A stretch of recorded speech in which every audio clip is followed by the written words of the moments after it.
Today's episode is sponsored by Stitches Midwest. Stitches Midwest will be taking place at the Schaumburg Convention Center from August 2nd through 5th, 2018.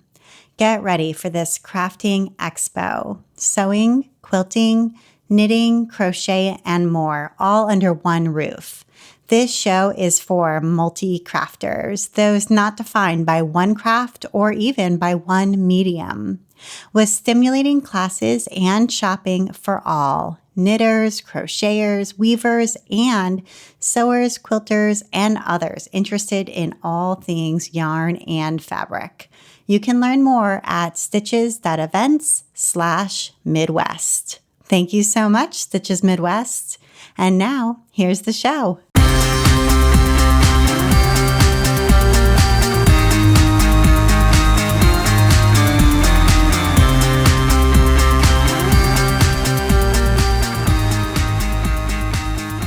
Welcome to episode 124 of the While She Naps podcast. I'm Abby Glassenberg. Today, we're talking about wool and texture and embroidery with my guest, Sue Spargo. Sue is an internationally renowned designer, teacher, and textile artist. She's authored several books, including Creative Stitching, and teaches on Craftsy as well as keeping up a rigorous travel schedule. 35 of her quilts were exhibited at the International Quilt Show in Houston in 2017 and in Chicago in 2018. Born in Zambia and raised in South Africa, Sue's work is influenced by the color, energy, and simplicity of traditional African design. Today, her business is based in Ohio, where a staff that includes several of her children prepare and ship a wide range of hand-dyed and mill-dyed wools, threads, kits, notions, and patterns from SueSpargo.com. Sue Spargo, welcome. Well, hello. It's wonderful to be here, Abby. Yeah, it's great to have you. I'm really excited to talk to you and hear more about your story. So I'd like to start, if I could, by asking you to describe your current business sort of as it stands now, kind of the scope of what it includes, so people kind of get a sense of what it's like. And I know you're based in Uniontown, Ohio. So if you can kind of describe for us what your space is like and, who works for you, and kind of what you're producing, what you're selling, that would be great. All right. Well, we have grown quite rapidly over the last few years. And right now we're actually doubling our space. Because we now have quite a large wholesale business as well. So, we started off with hand-dyed wool and embellishments and started a website about 16 years ago. And we moved our business to an office mall about 6 years ago, where we built our own wool studio for dyeing. So we have our own dyeing on premises, and we do a lot of kitting to go along with patterns. We also do a yearly block of the month program. That right now we have 1,200 people on it, so it keeps us very busy every week. And we also did a line of embellishment threads a couple of years ago, which we built on, and that is mainly our wholesale business now as well. That's a lot of things going at once. And how many employees do you have altogether? I think it's 11 right now. We just employed a couple of new people as we're expanding. So we have 3 of my children that are involved. Kelly, who's the office manager. Jason does all the dyeing and publications. And Amy does a lot of the organizing and the retail part of the web, and she does the books. And then we have, meaning the accounting. And then we have people who assemble, people who ship, and people who head up the Block of the Month program. Wow, that's really a lot of people. That's a really pretty big business. Yes. Yeah, you're quite an employer. Yes, it Yeah. has grown over the last few years. And And um, is your space kind of like a studio space or is it more industrial or more like warehouse like or a combination? it's actually a combination because right now we're building a classroom, so I can hopefully stay home a little bit more and teach from home instead of traveling so much. And we have a little retail store, and then we're going to have a sort of production side of ad production and then the other side is going to be separated now, which is mainly our web business. So it'll be for all the stock plus all the assembling of everything for the web. Okay. Wow. Okay. Right. So it is really a combination of probably some shelving areas where it's really just like back stock of Yes. yeah, like kit stuff and patterns and publications and things like that. And then the retail stuff that's a little bit more kind of polished and nicer. And then like the dye studio. So it's really yeah, like a lot of different kinds of spaces all at once. Yes. Okay. And That's then right. that's exciting that you're building a workshop space where students can visit you because I know you've been traveling and on the road, which is a really exciting, but also very exhausting. Yes, and I've been doing it for many years, so it'll be nice to maybe be home a little bit more and actually teach them 3 and 5 day classes from here. Yeah, that's great. Reminding me like maybe of Nancy Crow or somebody like that where people are coming to her. That's right. Yes. Okay. Yeah, that sounds like a great addition to what you've got going. And I heard you saying that you started a website. Did you say you started it 16 years ago? Yes, we did. When I first started, we started our website. Actually, my dad was my mentor back then, and we started right from scratch with the first book and the website. So it's been going a long time, but Yeah. has built into quite a large business now for us. Yeah. That just seems like really early on the web because here we are in 2018. So that seems like maybe you've been on the web since 2002. That's right. Yes. Yeah, Yes. that because I started my website in 2005 and that felt like kind of early on the web. And Etsy launched in 2005. And I remember when it launched feeling like, oh my gosh, this is great because now I can sell my goods online without knowing how to code. Because for me, that was such a big obstacle was having to set up e-commerce. It was really hard back Yes. then. So you must have had, I mean, that you were able to overcome that obstacle somehow. Yes, you mean setting it up and getting it up and running? Yeah. Yes, and we're actually going to be on our third website. We're having a brand new one built right now for us. So it's changed a lot what websites can do and what is needed, I guess, as you grow as well. That's great. And so what do you know what the platform is for the new website, like what it's going to be built on? No, I don't actually. Okay. My daughter Kelly's heading it up, but they Okay. told us it'll take about 18 months to build it. So it's going built from scratch. Wow. Okay. So yeah. And so that's coming soon. Yes, probably about another year before we'll actually have that, but it's in the works. Yeah, I'm assuming it's a whole lot of work at this point to move everything over just because you have so much product and so much content. That's correct. Yeah. Yes. Yeah. So many years of stuff to move. Okay. Yeah, but you were really early in that space, which is interesting to think about. So, okay. So you do spend quite a bit of time on the road. Do you have like an estimate of like how much time right now in the last couple of years in sort of a given month or a given year you're actually out teaching? Gosh, it's a lot. I'm sure it's about 95% of my time. I'm gone most of the time. Wow. So yeah, I just got back late last night. So it is time to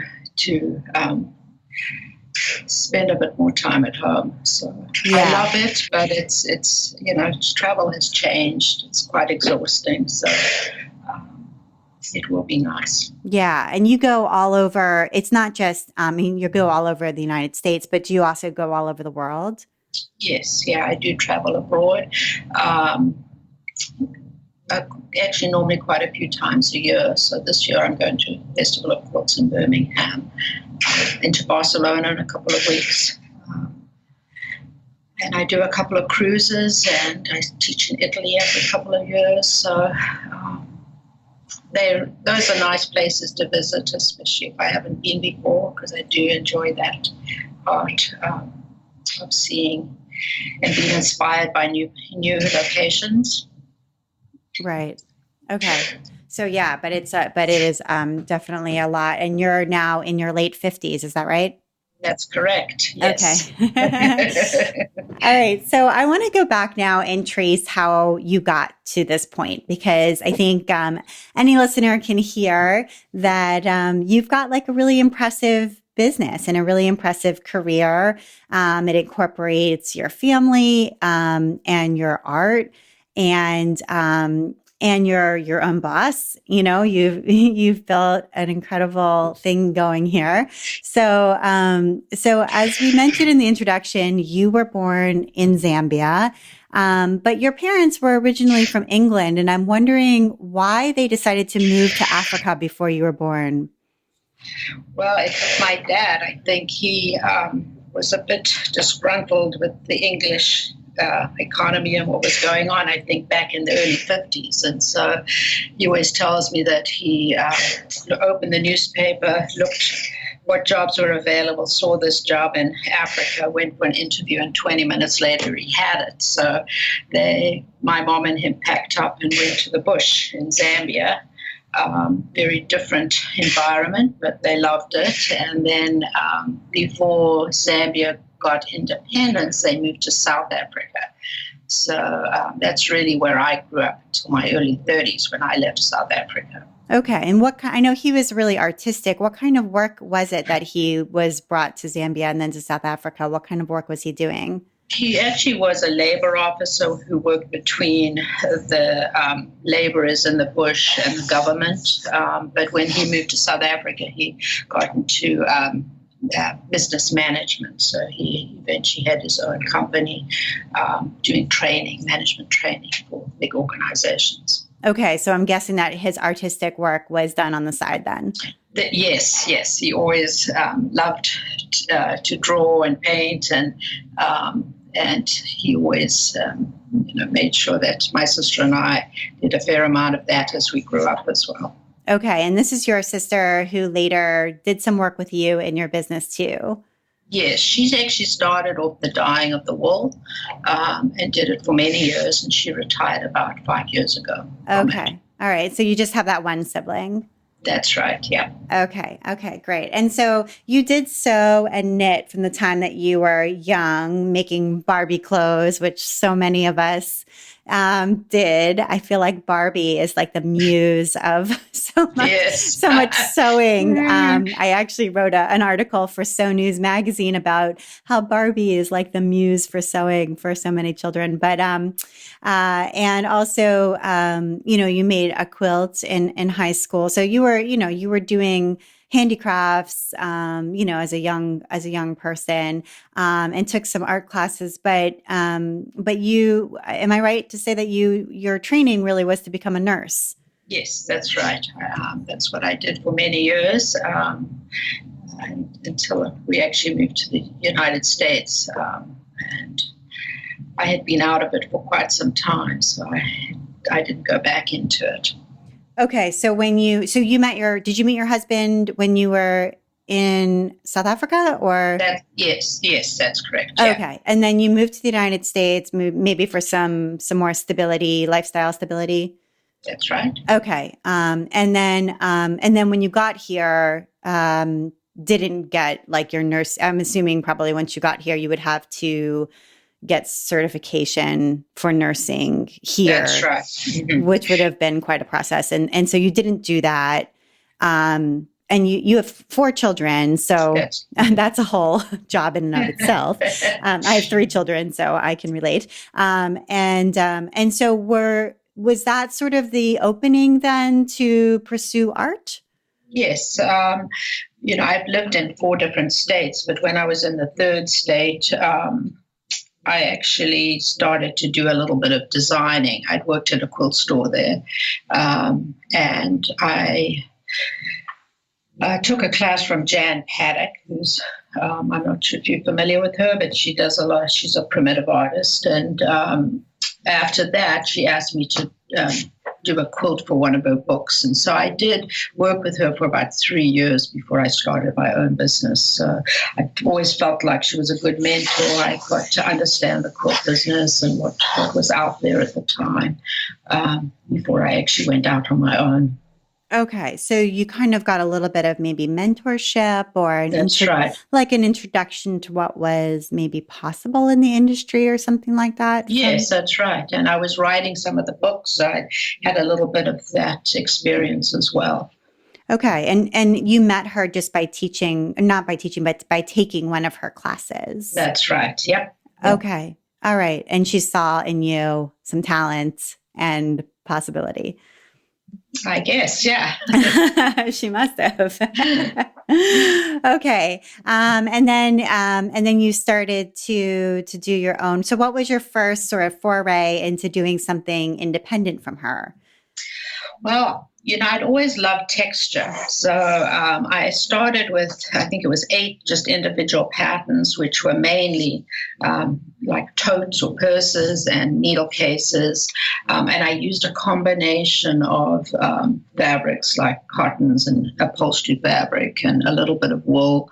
And that's sort of how I started. I really didn't know what I was going to do, but I just knew that I had made one tiny little wool quilt in the very last book I did with her, and I just became fascinated with working with wool, and that's how it started. So then I did my first block of the month, and when I was doing that, I was thinking, I like to teach people new things, so I. Having never done embroidery even as a child, but I thought, well, I'll put 1 or 2 embroidery stitches on this quilt, and then it'll add something new for me to introduce people to. And that was sort of the beginning of the embroidery and the layering. So it all just sort of evolved. Okay. And so you were teaching, and the teaching, was that just out of your home? I did a bit, and then I started to travel. Back then, I was starting to travel to teaching to different stores and guilds, and so that even back then, when I started, yeah. So, like the block of the month, that was a block that you designed. And I did it on my website. I do one every year on my website, but that was back then that the first one started. I see. Yeah. Okay, so this was, I'm just trying to place in time when this was about, like these very beginning patterns and this very beginning. It would about 15 years when I started on my own, yeah. Okay, all right, I see. So really the kind of essence of SueSpargo.com is really sort of stayed the same, kind of this idea of wool and embroidery, texture, block of the month. These sorts of ideas are the sort of essence of it is the same today, even if lots of other things have kind of changed around it. Yes, that's right. Yep. Yeah. It's just the embroidery part and the layering just became much more part of it as I taught myself more, and I just became fascinated with how it changed as applique. So now I do a lot more of that on the new quilts that I do now. And what was it about wool? I mean, I feel like wool is really, really important to this story. I'm wondering whether other people were working with wool in quilts, or whether that was somehow novel or really different from what else was out there on the market. I have no sense of how new or how different that made what you were doing in comparison to what other people were doing at that time. Well, I think what I was more known for was that everyone was working in really dark, primitive colors. Okay. And they were doing like penny rug type things. And I was really the first person who introduced the brighter wool colors because my sister was dying for me back then. So we were able to do really nice colors. And even today, they're brighter than they were back then, but they were much brighter than what was offered in the market. I want to take a minute now to talk about our sponsor, Stitches Midwest. Stitches Midwest will be taking place at the Schaumburg Convention Center from August 2nd through 5th, 2018. So get ready for an incredible crafting expo, knitting, crochet, sewing, quilting, and more, all under one roof. This show is for multi-crafters, those not defined by one craft or even by one medium.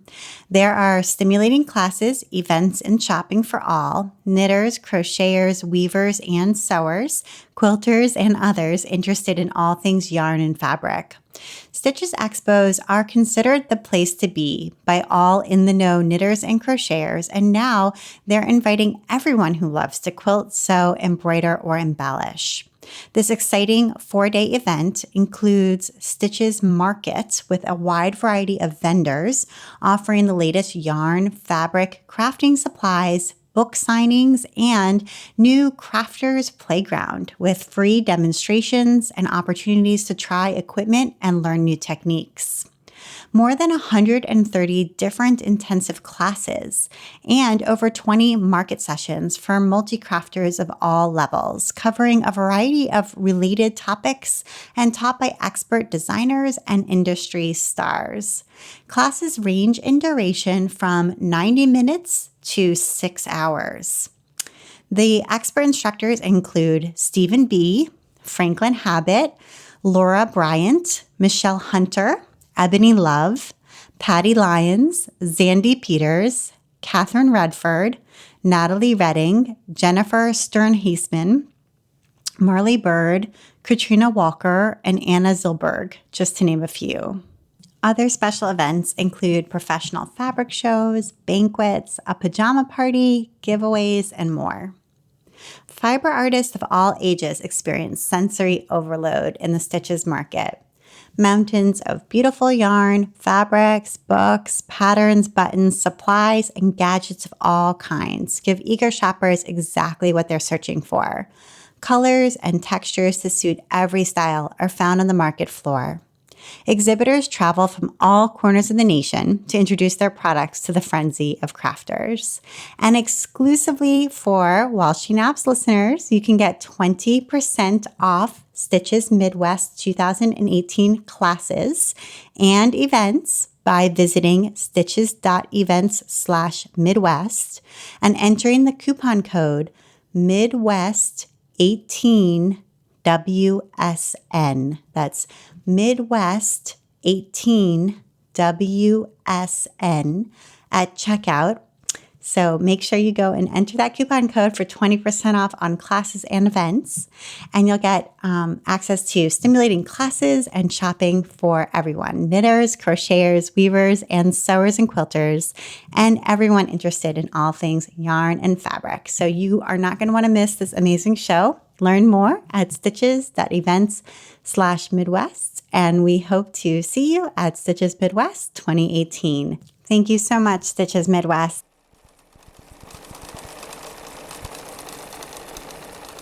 And how did you and your sister, and remind me what your sister's name is? Wendy. Wendy. Okay. So how did you and Wendy first realize that you could dye wool? Was there a workshop that you took, or was there a way that you became introduced to the idea that, hey, we don't have to rely on sort of maybe these darker or more muted wool colors that are on the commercial market? We could dye this wool and make our own colors. Well, she loves to experiment and figure things out. So back in the early days when we started the website, she said, would you like me to dye some wool for you? And I said, yeah, that'd be great. So she did this lovely palette of colors and sent them to me because she lives in Spokane, Washington. And when I received them, she said, why don't we start with 12 colors? And they were so cool that I chose 37. And so that's how we started, with 37 colors of wool. And they were much brighter than anything that was out there. And from there, we built, the palette today to, many hundreds of colors, but that's how it started. I see. Yeah, and then we would dye for our Block of the Month program, which is a big program we do. We've always hand dyed all the wools for it. Okay. And so when you showed those to people through, I'm assuming at that time it was mostly through in-person workshops and teaching and kits and things like that, and you would show the Block of the Month and things like that to people, what was their reaction? I mean, this was probably quite different from anything that they had seen before. Yes, it was. And what I would hear a lot, like from quilt stores, is, oh, I love it, but no, we don't do wool. So it wasn't, it didn't just take off automatically. It took many years to build it because it was very new to quilt stores, even though people who'd been doing hooked rugs used wool for a long time. And, I'd have students say, oh, I'm not going to collect something else. And then after a couple of months, they'd come back and say, oh, yeah, their wool stash was now expanding. They love to work with it. So it's something about the texture and the feel in your hands that is no other fabric gives you that satisfaction. The same for handwork. Yeah. And I will say, so I work with wool because I sew stuffed animals. So it's a different, it's a different application, but, I also think it's really forgiving, right? So like there's something about cotton that's really unforgiving, so that when you, have a stitch that's slightly out of place or something doesn't line up 100%, it's so obvious. Whereas, am I right to say, like with wool, if something's slightly not perfect, it like gets buried a little bit, or it does, or you can steam it a little bit and you can put it back into place. But it also, I think the depth of it for what I do is what is so cool, because you could never do the stitching on cotton and get the depth and texture that you get when you lay layers of wool and stitch around them. Because a lot of people ask me if my quilts are trapunto, because they look like I've stuffed everything underneath. And it's not. It's a combination of, I don't ever use a fusible on wool. And it's layers of wool and layers of stitching that make them have so much dimension, which cotton would not. That you'd have that. Yeah. And I think about like Mimi Kirshner, who's been a guest on my show. I don't know if you know her work, but she makes, beautiful wool dolls that have embroidery as well. And you just get that beautiful, it's really a beautiful 3-dimensional effect that you can get with stitching on wool that you can't get elsewhere. And you can do so much other kind of embellishment because it's got heft to it. So you can add other things to it. You can add beading, you can add ribbon. It can take more. That's right. And the more, the better sometimes. Right. It can stand up to it because it's got that weight to it. So it can hold it, it can hold more on it, which is really lovely. So anyway, but what you were saying, it was a hard sell both to customers and to retailers because it was different. And so it's also not inexpensive. Well, I was going to say that, and costly, until you get into it and you get used to what you pay for wool, it is a much more expensive hobby. Yeah. Yeah, because I was looking at some of the pricing of, like an average Spargo kit. Well, like for a quilt kit. Yes. And it's, it's in the $500, $600 range for, all of the materials and the pattern. And, you're buying wool. It's not inexpensive. It's like buying, it's like if you wanted to buy wool to knit a sweater, if you're buying fine wool, it's expensive. That's right. Yeah. Yeah. Okay. All right. So I want to talk a little bit about introducing those hand dyes for sale. So your sister, Wendy, made you the hand dyes for you to use, but then it's a whole nother thing to decide to start to sell those hand dyes because then you need to be able to scale up production. You need to have a formula to be able to reproduce the exact color over and over and over again, and you need to be able to source the raw material at cost and Yes. have a dedicated studio space to be able to produce, cut, package, ship, all of that kind of thing. So, to talk a little bit about sort of getting ready back in those days to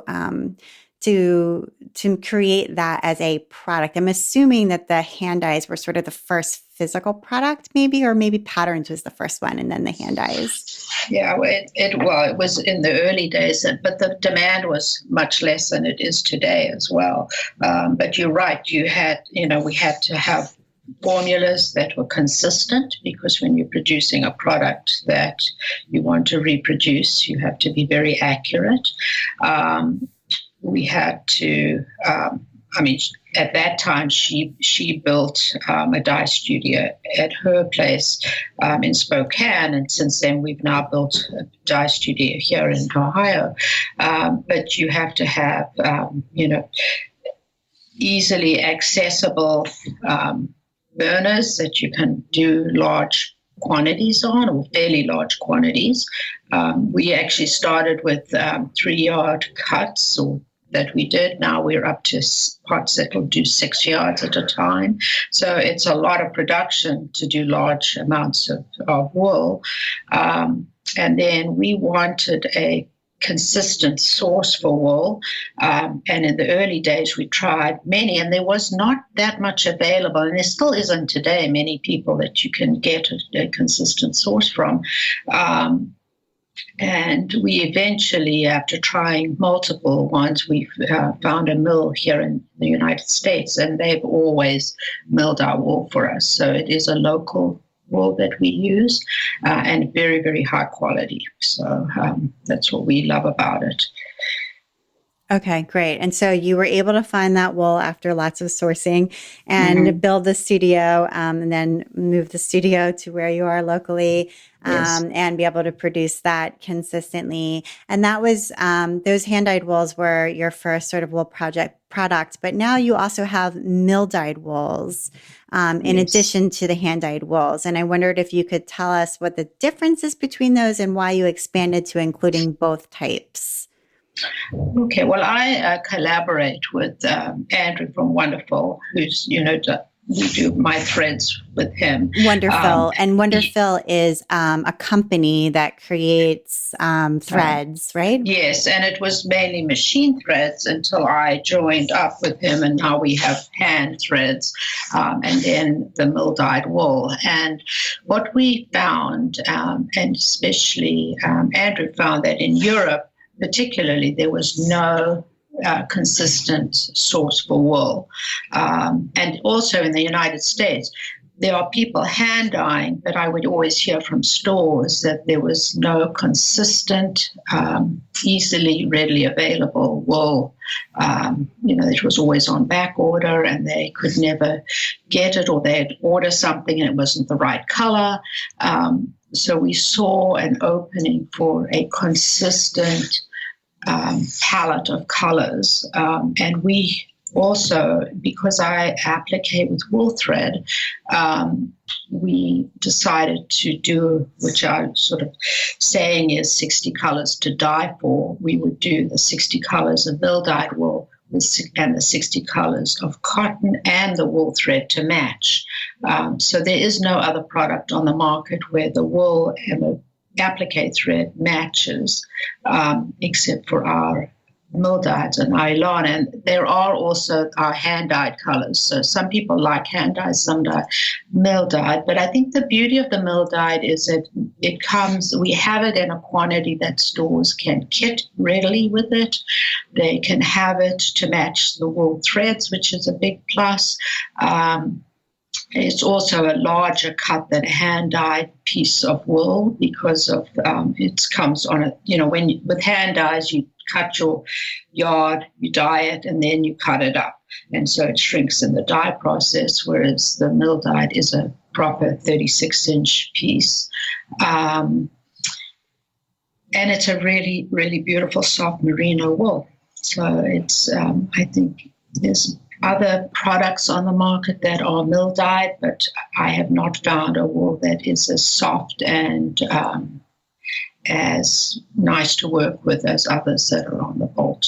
Okay, so is it less expensive then than hand dyed?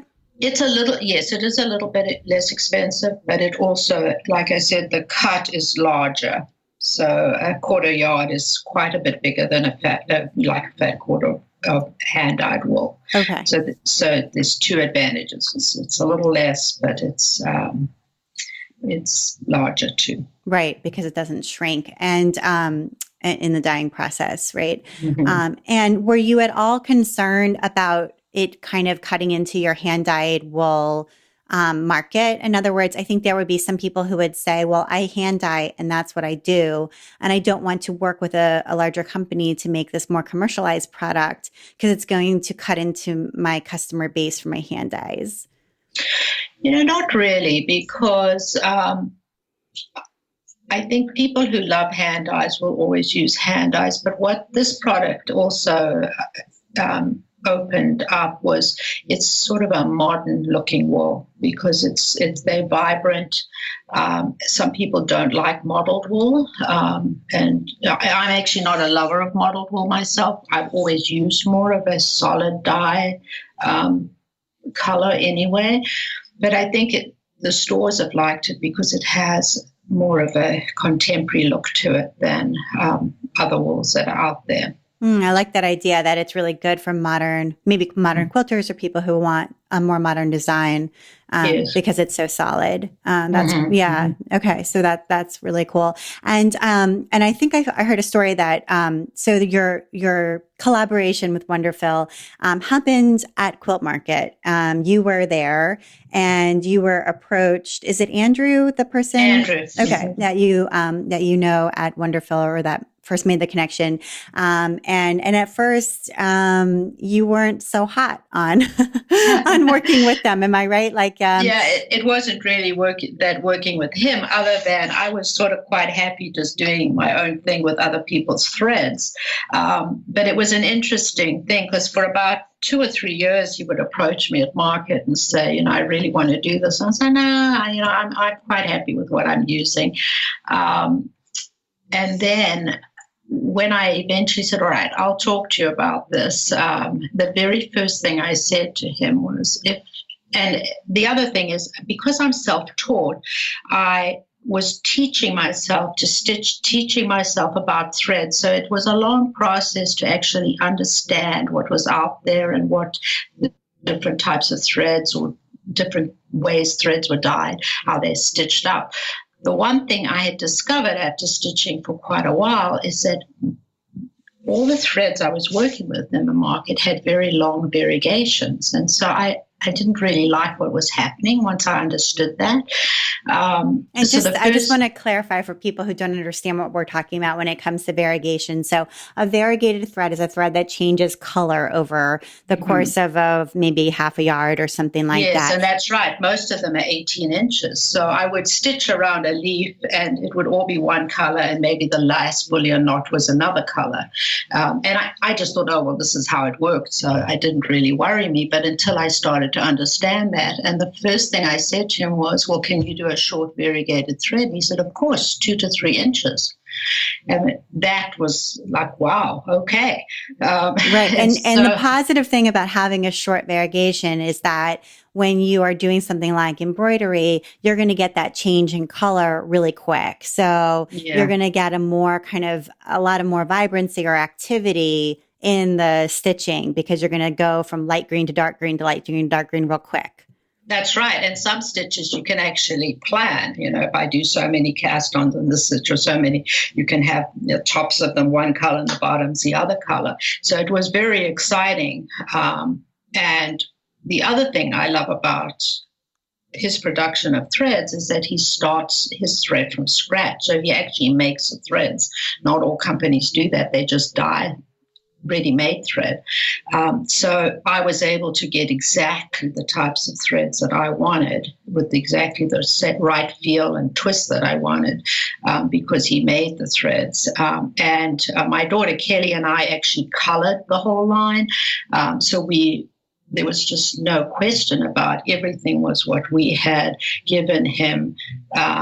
And he was very quick and on it. So, within a couple of, probably 3 or 4 months, the whole line was ready to go.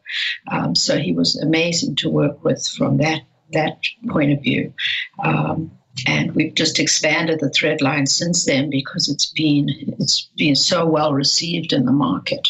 And so by working with you, who understood something like the need for a short variegation, he benefited because I'm guessing that maybe he didn't know before, or maybe none of the thread, I don't know, but maybe none of the thread manufacturers realized before that a short variegation was a good idea. But by working with somebody who works with thread every day as an artist, that you were able to see, wouldn't this be cool to be able to have something like this, a short variegation?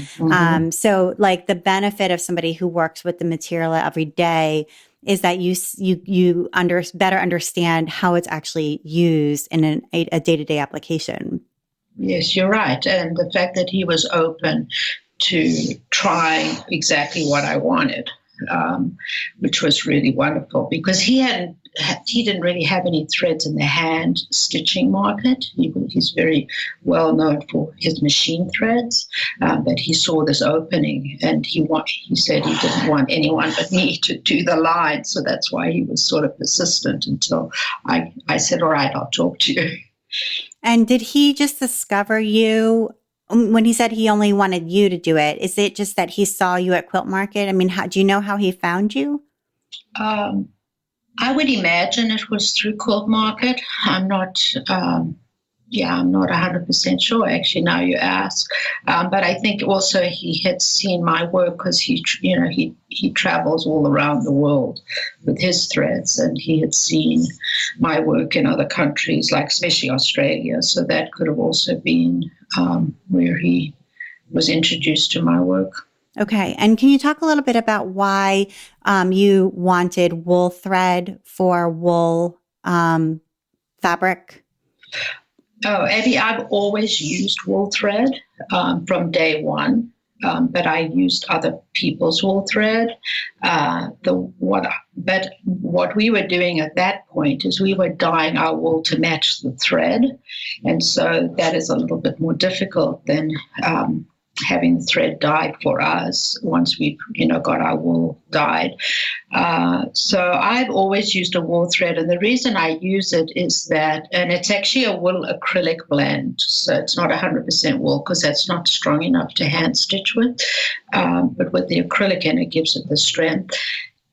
Because when I stitch my wool applique down, I want to do the tiniest, most invisible stitch I can. So because our wool also felts up really nice and tight, I can do a little stitch that is about 1/8 of an inch deep and 1/8 of an inch over, and then I match the wool thread as perfectly as I can to the color of the wool I'm appliquing down. So it's really quite invisible because I don't want it to fight with the embroidery stitches that I'm going to put around afterwards. I see. And so by having it be exactly the same, almost exactly the same makeup as far as fiber is concerned, right, and the same color as far as dye is concerned, then it does almost disappear.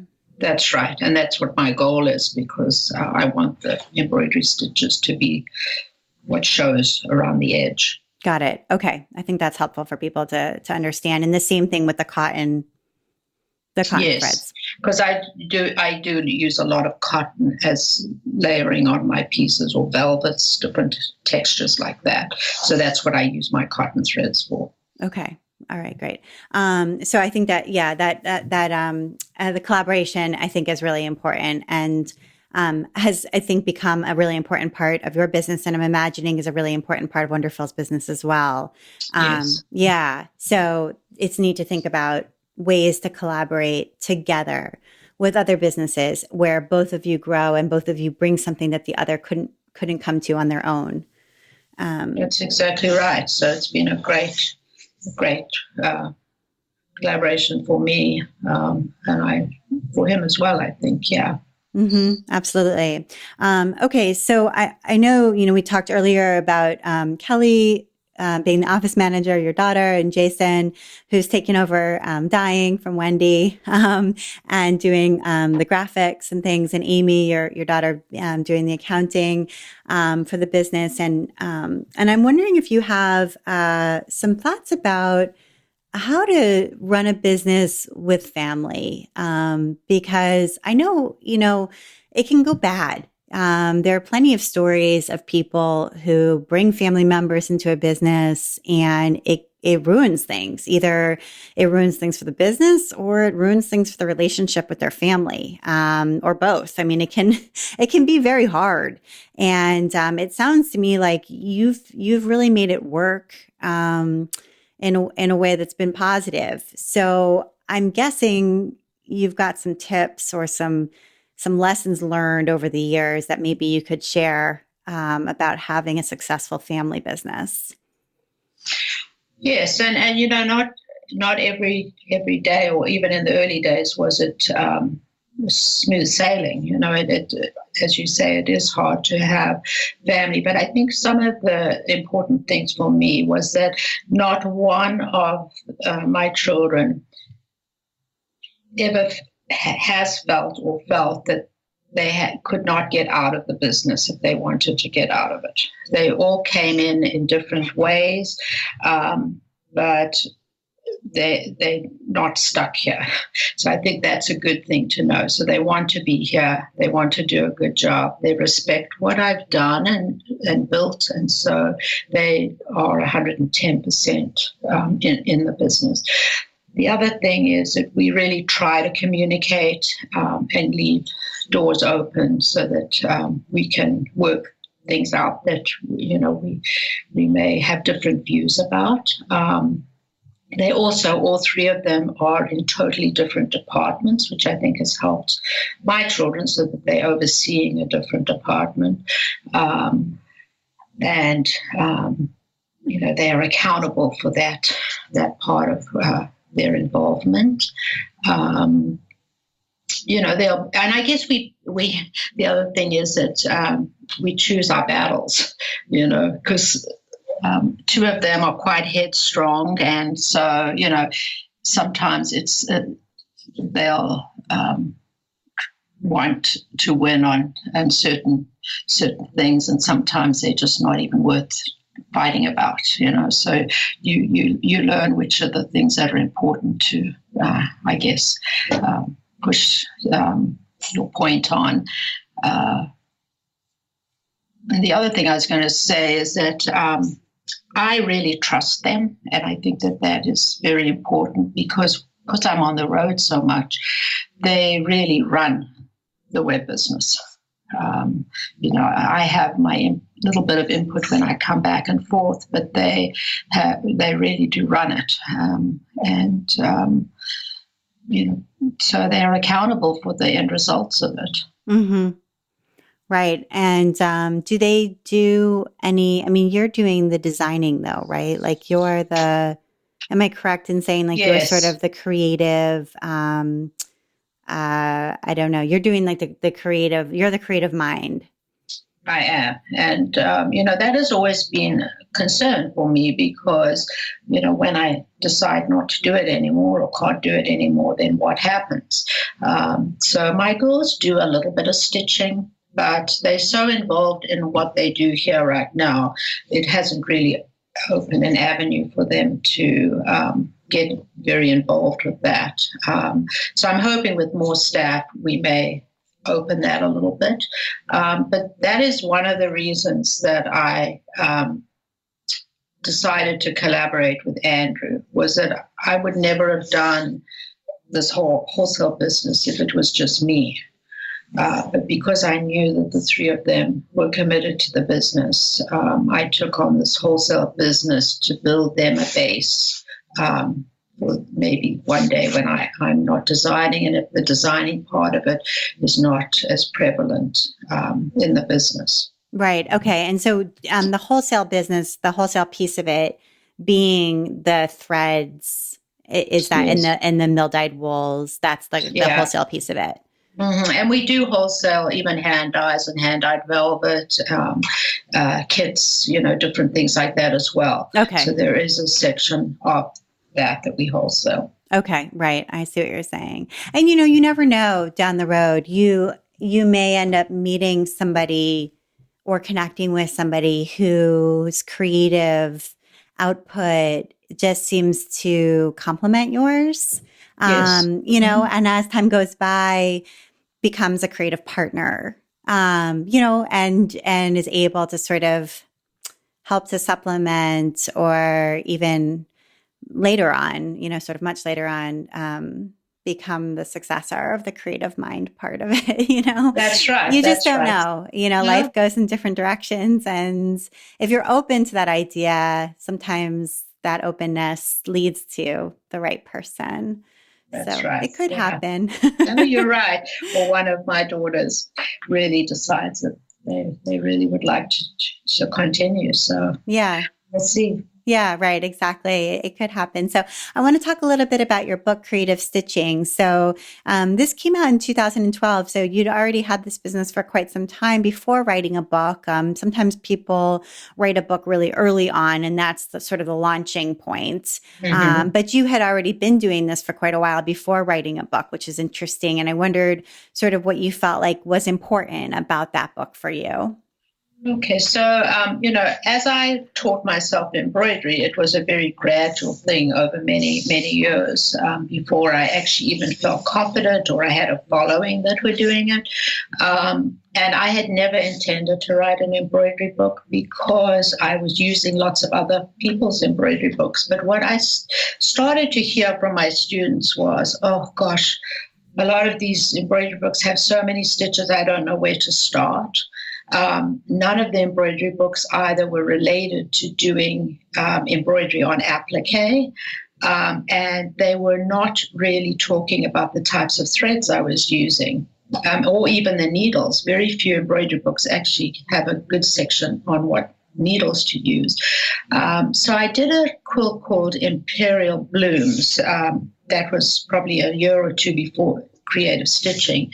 And every year I do the block of the month, I have a goal to teach myself something new or some technique. And I often use that through the block of the month to sort of feel my way through it as I'm doing that year's program. And so that year I decided now I was ready to teach embroidery. And so I taught like 4 stitches every month, which ended up with 36 stitches. And we did all the graphics for them. And after I'd finished that, it was like, wow, this would be a good little book because if we put 50 stitches in it, it would be very usable. It would be very easy for people to follow. And so that's how it was born. So my dad and I wrote the first book, and it's so successful. I just never imagined it would be that successful. It was so successful. We did many, many printings of it. And then in the meantime, from the first book to the second book, I had then taught myself about using heavy threads. And so instead of only using a size up to a size 8 pearl cotton with the first book, now I was using, 3s and 5s and heavy cordings and things like that. So the needles and the threads were totally out of date. And I had also learned how to do this, to explain the stitches better. So we redid the whole of the book.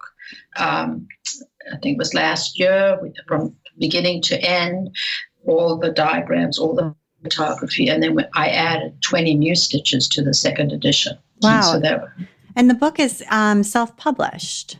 Yes, we self-publish all our pattern books and patterns, and yeah, which again, like you were really early in self-publishing as well. Like I feel like, yes, yeah, that's amazing. And I'll just tell this little story because this is how, when you really feel happy that your kids are involved and they really into it. Jason redid the whole of the second book because my dad had retired from doing that part of our business. And one day I went into his studio where he was doing all the graphics, and I saw him with a piece of wool and thread, and he had tried to teach himself every single stitch in that book. Wow. So he knew exactly where the thread should lie under the needle on top. So it was a really great moment for me to think, wow, he's really committed to this. Yeah. And he did a fabulous job with it. Right. Because there's all of these diagrams like whipped running stitch, and it has like a leaf, and it has, a running stitch going across the leaf. And then it has the thread that goes through that running stitch that whips through it. That's right. Yeah. And then, the directions next to it to tell you how to do it. And then a bunch of examples showing it in different colors. And so he sat there and sort of made it to see whether he could follow the diagram and the instructions. I see. That's right. Yes. Wow. Yeah, that's dedication for sure. Yes. Yeah. So that's pretty amazing. And so you don't sell your finished quilts. You don't sell your work, and I'm interested in that decision to not sell it, to not sell. You've made a lot of quilts. I'm sure you've got tons of them. And they must be stacked up around you. And I'm wondering why you decided to not sell them.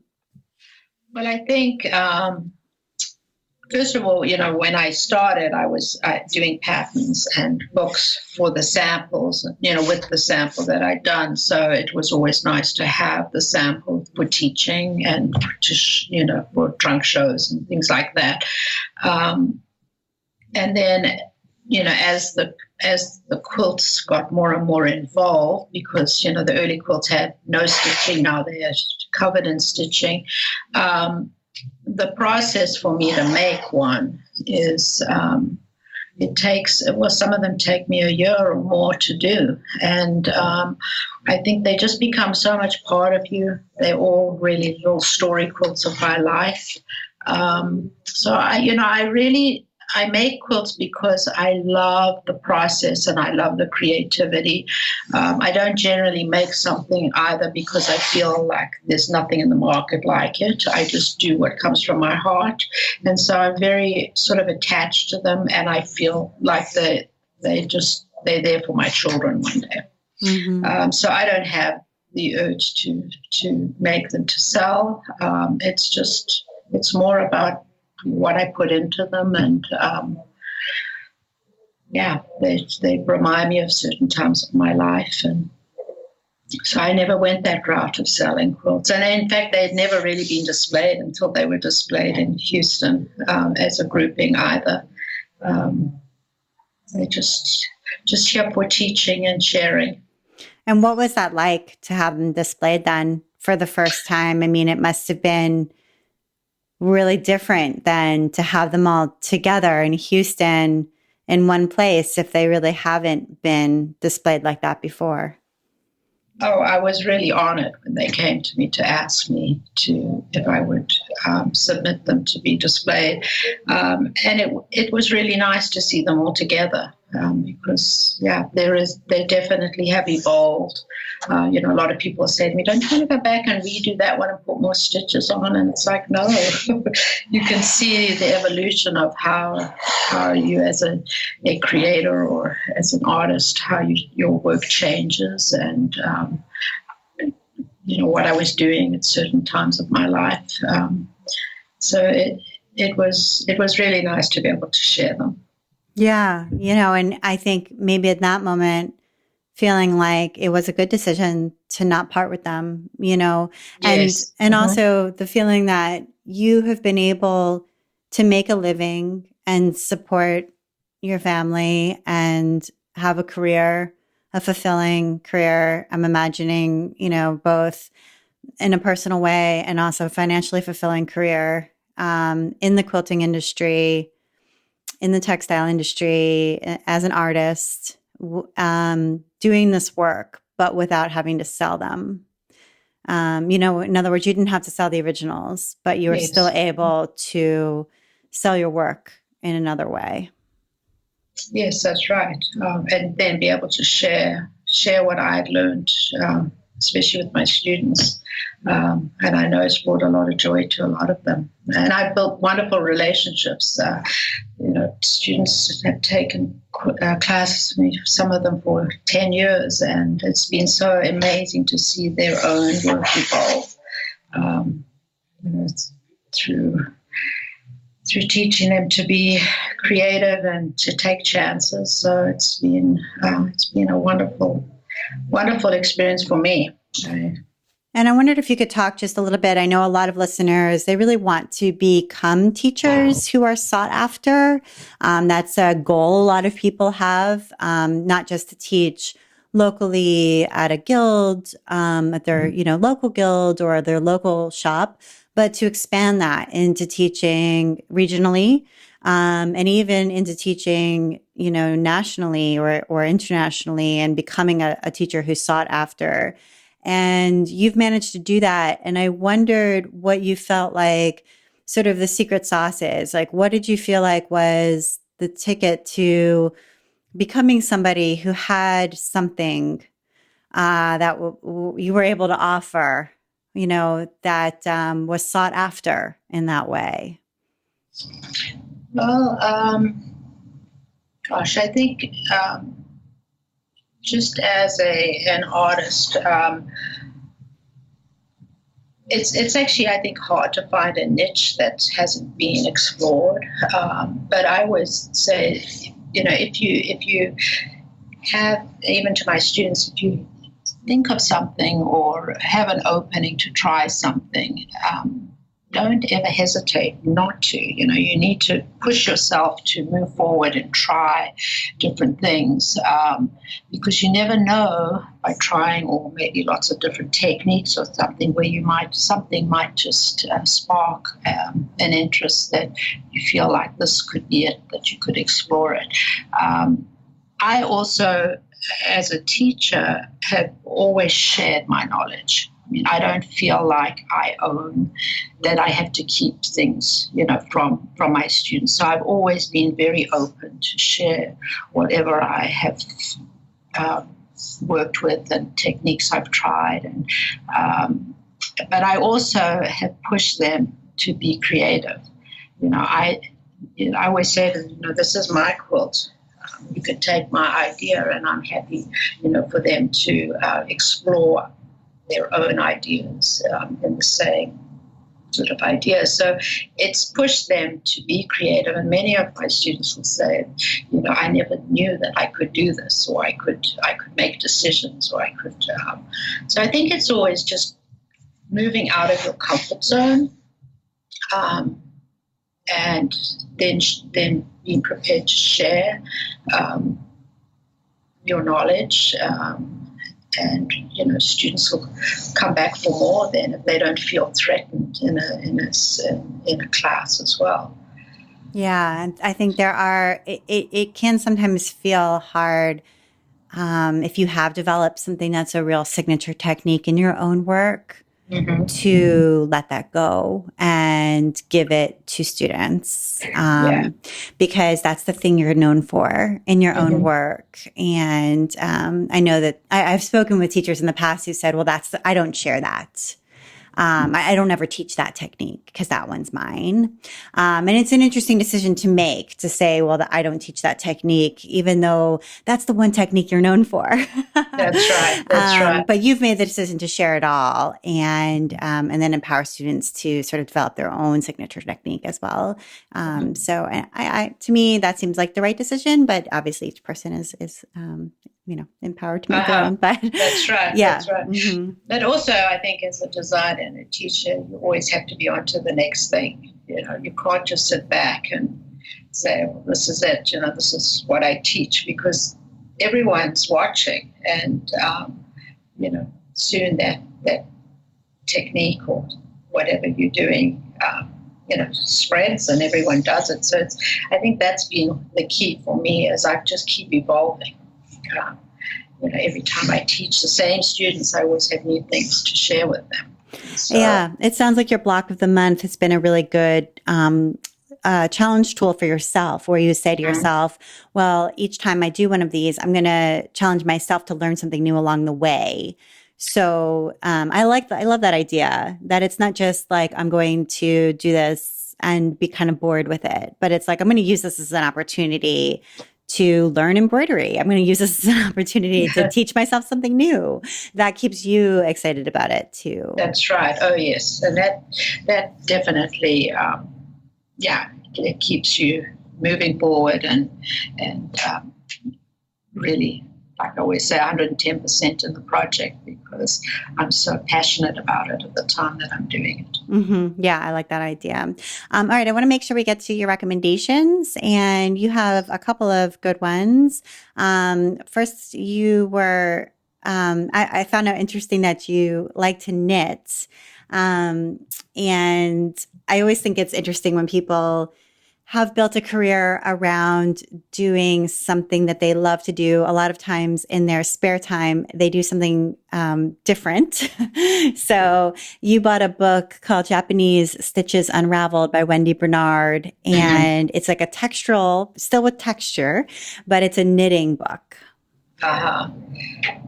And I actually haven't even started working with it. I just bought it recently. It's a new book, but I'm very excited because I love texture in any way. So it'll be really wonderful to try these patterns, knitting the texture. And who knows whether that will, come into my own work. You never know. Because I am knitting with some of the threads in my work. So you just never know. I think it's always open to always keep your mind open about exploring other techniques and you never know how it'll come into the rest of your work. Yeah, and you were doing some weavings as well. Yes, actually, I'm enjoying that. I'm weaving with our eleganza thread that I have, and just incorporating some of the applique images as weaved images, and that's a fun new thing that I'm doing as well. Weaving has been so hot recently. Weaving, and yeah, it's fascinating to see that coming back. And then you're teaching your daughters to sew, Yes. making some projects with Lazy Girl bag patterns. And this is a kind of a brand of different bag sewing patterns. Yes, yeah, and it's been a good experience because normally every project I tackle is a very lengthy project, and I always think, we need to learn lots, so let's do this big project. But they taught me to step back a little bit and teach them to, put something together in an afternoon where they can feel really a lot of gratitude when they're finished and happy that it's something they can use. But we've incorporated some ribbons and different things on some of these little bags, and they've really enjoyed it because they're just building their sewing skills on the machine right now. Right. Okay. So they didn't do a lot of sewing when they were kids. No, if you can believe it. They should have, but sometimes when mom does it, then there's no need to do it. And of course, school, they didn't do much of it in school either, when they were growing up. So they're still learning to be confident on the sewing machine. Yeah, I know that there's not a lot of sewing in school here either. Yeah. And then whatever mom does, right? It's like, that's right. Yeah, I know. But thankfully my kids have taken some sewing classes, but not from me. So they do know how to sew, but yes, I know it's funny how that is. It's like what do they say about like the cobbler's kids have no shoes or whatever? That's right. Then later on they say, I don't know why I didn't do this, when I was younger, because I could have learned so much. Right. That's like my other son that's not in the business. He's actually a fashion designer in New York. And when he went to school, he said, I don't know why I didn't learn to sew on the sewing machine, all those years I was at home, because he had to learn when he got to college. Mm-hmm. Oh, that's funny that he became a fashion designer, though. Yeah. So he's not in your business, but he's in the business in some way. That's right. Yeah. Yeah. Well, Sue, thank you so much for taking the time to be on the While She Naps podcast. I really enjoyed talking with you. Oh, it's been lovely. Thank you, Abby. Yeah, and you've been listening to the While She Naps podcast. I'm Abby Glassenberg. Visit my blog, whileshenaps.com, where you can sign up for my email newsletter to get the best in sewing, blogging, and small business delivered right to your inbox each week. Today's episode was brought to you by Stitches Midwest. Exclusively for While She Naps listeners, you can get 20% off Stitches Midwest 2018 classes and events by visiting stitches.events/Midwest and entering the coupon code Midwest18WSN at checkout. With stimulating classes and shopping for all, including knitters, crocheters, weavers, and sewers and quilters, and others interested in all things yarn and fabric, you won't want to miss this amazing show. You can learn more at stitches.events/Midwest. Thank you so much, Stitches Midwest. And if you enjoy the show, tell a friend about it. Thank you so much, and I'll see you next time.